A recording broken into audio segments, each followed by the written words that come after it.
அஸ்ஸலாமு அலைக்கும் வரஹ்மத்துல்லாஹி வபரகாத்துஹு. அல்ஹம்துலில்லாஹ். இன்னைக்கு ரொம்ப ரொம்ப அவசியமான ரொம்பவும் ஸ்பெஷலான ஒரு பதிவை பற்றி பார்க்கலாம் இன்ஷா அல்லாஹ். இந்த ஒரு பதிவு ரொம்ப ரொம்ப ரொம்ப முக்கியமான ஒரு பதிவு. யாருமே இதை ஸ்கிப் பண்ணிடாதீங்க. இந்த முஹர்ரத்துடைய நாளில் மாதங்கள்லேயே சிறந்த மாதமாக இருக்கக்கூடிய இந்த முஹர்ரம் மாதத்தில் நாம் கட்டாயமாக மறக்காமல் இந்த நாளில் நாம் அதுவும் இந்த குறிப்பிட்ட நாளில் நாம் மறக்காமல் செய்ய வேண்டிய ஒரு அமலை தான் நான் இப்போ உங்களுக்கு சொல்ல போகிறேன். உங்கள் வாழ்க்கை ஒட்டுமொத்தமாக உங்களுக்கு இருக்கக்கூடிய கவலைகள், கஷ்டங்கள், கடன்கள், பிரச்சனைகள், குடும்பத்தில் சண்டை சச்சரவு, ஒற்றுமை இல்லாதது, உங்களுக்கு பண ரீதியான பிரச்சனைகள், வருமானம், சொந்த வீட்டுக்காக ஏக்கம், இந்த மாதிரி ஒவ்வொருத்தவங்களுக்கும் ஒவ்வொரு மாதிரியான தீராத நோய்கள் அப்படின்னு ரொம்ப கஷ்டம், ஒவ்வொரு மாதிரியான வாழ்க்கையில் ஒவ்வொரு மாதிரியான கஷ்டங்கள் அல்லாஹ் கொடுத்துருக்கான். அந்த கஷ்டங்களை எல்லாத்தையுமே ஒட்டு மொத்தமா நீக்கிக்கிறதுக்கான ஒரு அருமையான தினம். அந்த தினத்துல நாம இந்த ஒரு அமலை நாம செஞ்சோம் அப்படின்னா கண்டிப்பா அல்லாஹு தாலா நம்மளுடைய வாழ்க்கையவே நல்ல நிலைக்கு மாற்றுறத உங்களால கண்கூட உணர முடியும். உங்களுக்கு இருக்கக்கூடிய கஷ்டங்கள் எல்லாமே இன்றோடு முடிஞ்சிடும் அப்படிங்கிற மாதிரியான நிலைய அல்லாஹ் தாலா உங்களுக்கு கொடுத்து மீதமுள்ள நாட்கள் மவுத்தாகிற வரைக்கும் உங்களுக்கு எந்த ஒரு கஷ்டமும் இல்லாம உங்க வாழ்க்கைய பரக்கத்தான வாழ்க்கையா மாத்துவோம் இன்ஷா அல்லாஹ். இந்த நாள்ல அதுவும் எந்த நாள் அப்படின்னா முஹர்ரத்துடைய ஆஷிராவுடைய தினம். ஆஷிராவுடைய தினம் ரொம்ப ரொம்ப ரொம்ப ஸ்பெஷலானது. அந்த நாள்ல நாம இந்த 3 விஷயங்களை நாம கண்டிப்பா கடைபிடிக்கணும். அந்த 3 விஷயங்கள் என்ன அப்படின்னு பார்க்கலாம். முதலாவதா என்ன அப்படின்னா, உங்களால இயன்றத, உங்களால முடிந்த வரைக்கும் ஒரு ரூபாவாச்சும் தர்மம் அப்படின்ட்டு நீங்க செய்யுங்க. நீங்க ஒரு ரூபாய் செஞ்சீங்க அப்படின்னா அதை கட்டியும் பல மடங்கு அல்லாஹ் தாலா உங்களுக்கு பரக்கத்தை உங்களுக்கு கொடுப்பான். உங்க வருமானத்தை அதிகப்படுத்துவோம், பரக்கத்தான வாழ்க்கையா மாற்றுவான். அதனால இன்ஷா அல்லாஹ் உங்களால முடிந்த வரைக்கும் உங்களால இயன்றத அன்றைய தினத்துல நீங்க மற்றவங்களுக்கு செய்யுங்க. உங்களுடைய குடும்பத்திற்கு நீங்க செய்யுங்க. உங்களுடைய உறவினர்களுக்காக இருந்தாலும் சரி, உங்கள வெளியில கஷ்டப்படுறாங்க நீங்க கேள்விப்படுற மனுஷங்களா இருந்தாலும் சரி, உங்களால முடிந்ததை நீங்க செய்யுங்க. ஒரு மூட்டை நீங்க அரிசி வாங்கி கொடுத்தாலும் சரி, அதனுடைய பிரதிபலன், அதனுடைய பலன் அல்லாஹ் தாலா பல மடங்கு ஆக்குவான். உங்களுக்கு பல மடங்கு பரக்கத்தை அல்லாஹ் தாலா பொழிவான் இன்ஷா அல்லாஹ். ரொம்ப ரொம்ப ரொம்ப சிறந்தது தர்மம். உங்களை என்னைக்குமே கை கொடுக்கும்.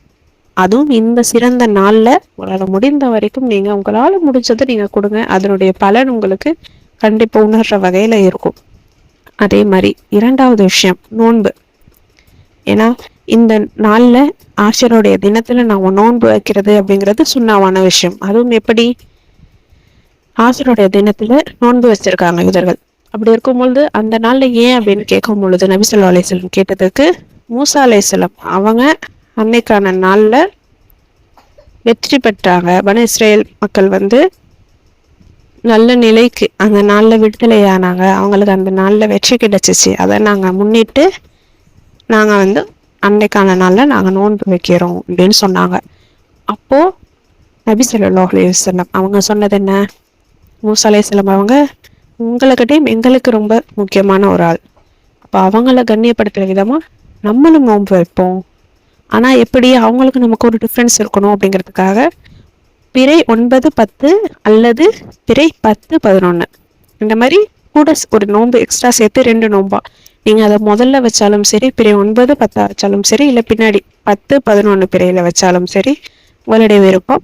ஆனா நோன்பை இந்த நாள்ல மறந்துடாம இந்த 2 நோன்புகளை வைங்க. இது ரொம்ப சுண்ணாவான நோன்பு. ரசூல் ஸல்லல்லாஹு அலைஹி வஸல்லம் அவங்களால கற்றுக் கொடுக்கப்பட்ட ஒரு நோன்பு. இந்த நோன்பு உங்களுடைய தலையெழுத்தையே மாற்றி அமைக்கக்கூடிய ஒரு நோன்பா இருக்கும். அதே மாதிரி 3வதா இப்ப நான் சொல்றது என்னன்னா திக்ருகள். இந்த திக்ருகளை நீங்க அதிகமா ஓதுங்க. இன்றைய தினத்துல பல நபிமார்களுக்கு அல்லாஹ் தாலா வெற்றிய, அவங்களுக்கு விடுதலைய, அவங்களுக்கு சந்தோஷத்தை ஏற்படுத்தினான். ஒவ்வொரு நபிமார்களும் ஒவ்வொரு மாதிரியான சிரமத்துல இருந்திருக்காங்க. ஆதம் அலைஹிஸ்ஸலாம் அவங்களுக்கு அல்லாஹ் தாலா மன்னிப்பை கொடுத்தான். அவங்க செஞ்ச தவறுக்கு, அவங்க செஞ்ச பாவத்துக்கு அல்லாஹ் தாலா மன்னிப்பை ஏற்படுத்தினதும் இந்த நாள்ல தான். அய்யூப் அலைஹிஸ்ஸலாம் அவங்க தீராத நோயில கஷ்டப்பட்டுட்டு இருந்தாங்க. அந்த நோயிலிருந்து அல்லாஹ் தாலா அவங்களுக்கு ஒரு நிவாரணத்தை கொடுத்ததும் இந்த நாள்ல தான். நபி மூசா அலைஹிஸ்ஸலாம் அவங்க ஃபிரௌன் இடத்திலிருந்து வெற்றி பெற்றாங்கல்ல, அதுவும் கடல்ல ஃபிரௌன் மூழ்கடிக்கப்பட்டு நபி மூசா அலைஹிஸ்ஸலாம் அவங்கள அல்லாஹாலா வந்து அந்த இடத்துல உயர்த்தினான். அதுவும் இந்த நாள்ல தான், அதாவது ஆஷுராவுடைய தினத்தை சொல்றேன். அதே மாதிரி நபி ஐயூப் அலைஹிஸ்ஸலாம் தீராத நோய், இந்த மாதிரி ஒவ்வொரு நபிமார்களும் ஒவ்வொரு மாதிரியான சிரமப்பட்டாங்க. அவங்களுக்கு தாங்க முடியாத நோயில் அவங்க கஷ்டப்பட்டிருக்காங்க. அந்த கஷ்டத்திலிருந்து விடுபட்டாங்க. நபி இப்ராஹிம் அலைஹிஸ்ஸலாம் அவங்க நெருப்பு குண்டத்துல வீசப்பட்டாங்க. அந்த நெருப்பே அவங்களுக்கு அல்லாஹாலா குளிர்ச்சியாக்க மாதிரி கட்டளையிட்டான். அதே மாதிரி அவங்களுக்கு குளிர்ச்சியானது. மீன் வயிற்றுல சிக்கிட்டு இருந்த நபி யூனுஸ் அலைஹிஸ்ஸலாம் அவங்கள அல்லாஹாலா இன்றைய நாள்ல தான் விடுதலை செஞ்சான். இந்த மாதிரி ஒவ்வொரு நபிமார்களுக்கு ஏற்பட்ட ரொம்ப முக்கியமான சொல்லப்படுற இந்த கஷ்டங்கள் எல்லாத்தையுமே இந்திய தினத்துல தான் அவங்களுக்கு அந்த மீட்சியை கொடுத்தான். அதனால இன்ஷா அல்லாஹ் நம்மளும் இந்த நாள்ல நாம ஓதணும். நம்மளுடைய கஷ்டங்கள் கவலைகள் எல்லாமே தீர்ந்து நம்மளுடைய பிரச்சனைகளுக்கு ஒரு தீர்வு அல்லாஹாலா கொடுப்பான். நம்மளுடைய நீண்ட நாள் கனவுகள், நீண்ட நாள் ஆசைகள் எல்லாத்தையுமே அல்லாஹாலா நமக்கு நிறைவேற்றி தருவான். ஏன்னா இந்த ஒரு நாள் ரொம்ப ரொம்ப சிறந்த நாளா இருக்கு. பல நபிமார்களுடைய வாழ்க்கையவே புரட்டி போட்ட நாளா இருக்கு. அப்படி இருக்கும் பொழுது அல்லாஹாலா நமக்கும் கை கொடுக்காமலையா இருப்பான். அல்லாஹ் முழுசா சார்ந்து நம்பி வாழ்ற நமக்கும் அல்லாஹாலா கை கொடுப்பான். அதனால இந்த நாள்ல நீங்க இந்த திக்கர்களை பலப்படுத்துங்க. அந்த திக்கர்கள் என்ன அப்படின்னு வரிசையா பார்க்கலாம். ஃபர்ஸ்ட் நபி ஆதம் அலைஹிஸ்ஸலாம் அவங்க ஓதுன அந்த திக்கர், ரப்பனா லலம்னா அன்ஃபுஸனா வ இல்லம் தக்ஃபிர் லனா வ தர்ஹம்னா லனகூனன்ன மினல் காஷிரீன். ரப்பனா லலம்னா அன்ஃபுஸனா வ இல்லம் தக்ஃபிர் லனா வ தர்ஹம்னா லனகூனன்ன மினல் காஷிரீன். ரப்பனா லலம்னா அன்ஃபுஸனா வ இல்லம் தக்ஃபிர் லனா வ தர்ஹம்னா லனகூனன்ன மினல் காஷிரீன். இதனுடைய அர்த்தம், என்னுடைய இறைவனே, ரப்பனா அப்படிங்கும்போது என்னுடைய இறைவனே, என்னுடைய ரப்பே, நான் எனக்கு நானே அநீதம் இழைத்துட்டேன், எனக்கு நானே தீங்கு செஞ்சுட்டேன், நீ என்னை மன்னிச்சிரு, நீ என்னை மன்னிச்சு உன்னுடைய அருள் எனக்கு கொடு, உன்னுடைய கிருபை எனக்கு கொடு, நீ அதை எனக்கு கொடுக்கலன்னா நான் நஷ்டவாளியா ஆயிடுவேன். இந்த அழகிய முறையில் அவங்க செஞ்ச பாவத்துக்கு மன்னிப்பை கேட்டு அல்லாஹ்விடம், நீ தான், உன்னால மட்டும் தான் கிருபையாளன், நீ தான் அருள் செய்யக்கூடியவன், எனக்கு என்னுடைய பாவத்தை மன்னிச்சு எனக்கு கிருபை செய் அப்படின்னு கேட்குறாங்க. அடுத்து இரண்டாவதா நபி ஐயூப் அலைஹிஸ்ஸலாம் அவங்க ஓதுன அந்த ஒரு துவா.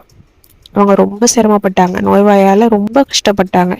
அப்போ அவங்க இந்த ஒரு துவா ஓதுனாங்க. அல்லாஹாலா அவங்களுடைய கஷ்டங்களை நீக்கினான். அவங்களுடைய பிரச்சனைகள், நோயை அவங்கள்ட்ட இருந்து விடுபடுத்தினா. அதேமாரி அவங்கக்கிட்ட அவங்க இழந்த எல்லாத்தையும் அல்லாஹாலா திரும்ப அவங்களுக்கு கொடுத்தான். அந்த ஒரு துவா, ரப்பி இன்னி மசனியல் நுர்ரு வ அன்த அர்ஹமர் ராஹிமீன். ரப்பி இன்னி மசனியல் நுர்ரு வ அன்த அர்ஹமர் ராஹிமீன். ரப்பி இன்னி மசனியல் நுர்ரு வ அன்த அர்ஹமர் ராஹிமீன். இதனுடைய அர்த்தம் என்ன? ரப்பே, என்னுடைய ரப்பே, என்ன ஒரு துன்பம் தீண்டிருச்சு, என்ன ஒரு துன்பம் தொற்றுச்சு, நீ தான் கிருபையாளனுக்கு எல்லாம் கிருபையாளனா இருக்க. எந்த அழகிய முறையில் கேட்டிருக்காங்க பார்த்தீங்களா? எனக்கு ஒரு பிரச்சனை இருக்கு, எனக்கு ஒரு கஷ்டம் என்ன போட்டு வாட்டுது, நீ தான் கிருபையாளன், உன்னுடைய கிருபையை கொண்டு எனக்கு அதை செயல்படுத்து அப்படிங்கிற முறையில், அழகிய முறையில் அல்லாஹ் அழைத்திருக்காங்க. அடுத்து மூன்றாவதா நபி யூனுஸ் அலைஹிஸ்ஸலாம் அவங்க ஓதுனது. மீன் வயிற்றுல அவங்க சிக்கிட்டு இருக்கும் பொழுது இந்த ஒரு துவாவை அதிகமாக அவங்க ஓதுனாங்க. அல்லாஹாலா அவங்க எப்படி அந்த மீன் வயிற்றுக்குள்ளே போனாங்களோ அதே மாதிரி அல்லாஹாலா அவங்கள வெளியே கொண்டு வந்தான். எந்த ஒரு சிரமமும் எந்த ஒரு கஷ்டமும் இல்லை அவங்களுக்கு அந்த மீன் வயிற்றுல. அவங்க என்ன துவா ஓதுனாங்க? லா இலாஹ இல்லா அன்த சுப்ஹானக இன்னி குன்து மினல் ஸாலிமீன். லா இலாஹ இல்லா அன்த சுப்ஹானக இன்னி குன்து மினல் ஸாலிமீன். இதனுடைய அர்த்தம் என்ன? வணக்கத்துக்குரியவன் உன்னை தவிர வேறு யாரும் இல்லை, நீ தான் பரிசுத்தமானவன், நான் அநியாயக்காரன்ல ஒருவனா ஆயிட்டேன். எப்படி கேட்குறாங்க பார்த்தீங்களா? அல்லாஹ் புகழ்றாங்க. அல்லாஹ் அழகிய முறையில், நீ தான் வணக்கத்துக்குரியவன், உனக்கு தான் எல்லா புகழும் இருக்கு, நான் தவறு செஞ்சுட்டேன், நான் அநியாயக்காரன் ஆயிட்டேன், என்ன மன்னிச்சுக்கோர் அப்படின்னு அழகிய முறையில் கேட்டிருக்காங்க. அடுத்து நான்காவதா நபி இப்ராஹிம் அலைஹிஸ்ஸலாம் அவங்க ஓதுனது. நெருப்பு குண்டத்தில் அவங்கள வீசி எறியப்பட்டாங்க. அப்பயும் அவங்க கொஞ்சம் கூட பயப்படல, கொஞ்சம் கூட அவங்க தடுமாறலை. எனக்கு அல்லாஹ் இருக்கான், அவன் என்னை பார்த்துப்பாங்கிற முறையில் அவங்க தைரியமாக இருந்தாங்க.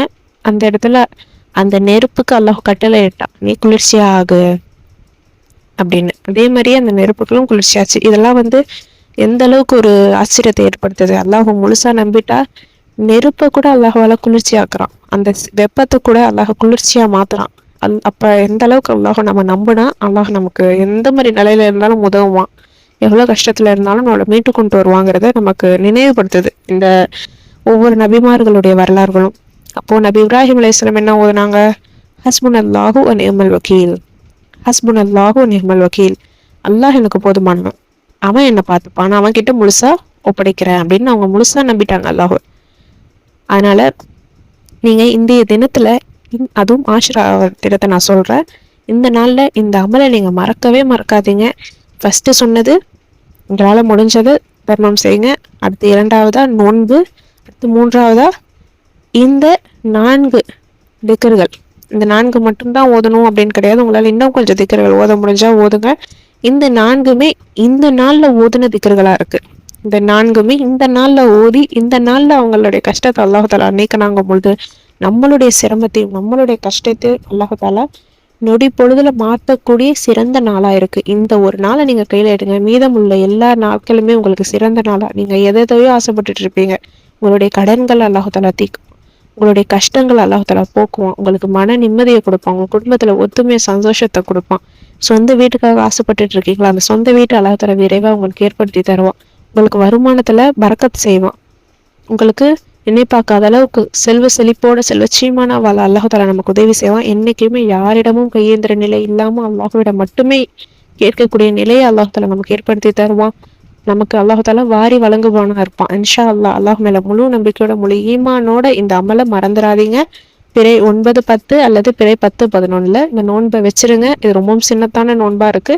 அதே மாதிரி உங்களால முடிஞ்சதை நீங்க தர்மம் செய்யுங்க. இந்த திக்கர்களையும் நீங்க அதிகமா ஓதிட்டே போவாங்க. உங்களுடைய கஷ்டங்கள் கவலைகள் எல்லாமே ஒட்டுமொத்தமா நீங்க போகுது. ஏன்னா இதை எல்லாமே நபிமார்கள் அவங்க சிரமமான நாள்ல ஓதிருக்காங்க. அதுவும் இந்த நாள்ல அதற்கான ரிசல்ட் அவங்களுக்கு கிடைச்சிருக்கு. அப்போ நம்மளுடைய சிரமத்துக்கு போகிறதுக்கும் இந்த நாளை நீங்க கையில எடுங்க. வாழ்க்கை நல்ல நிலைக்கு மாறுறதை உங்களால கண்டிப்பா உணர முடியும் இன்ஷா அல்லாஹ். ஓதி ட்ரை பண்ணி பாருங்க. இந்த வீடியோ உங்களுக்கு பயனுள்ளதா இருந்துச்சு அப்படின்னா லைக் பண்ணி, ஷேர் பண்ணி, சப்ஸ்கிரைப் பண்ணிக்கோங்க. இன்ஷா அல்லாஹ் அடுத்த வீடியோல பார்க்கலாம். அஸ்ஸலாமு அலைக்கும் வரஹ்மத்துல்லாஹி வபரகாத்துஹு.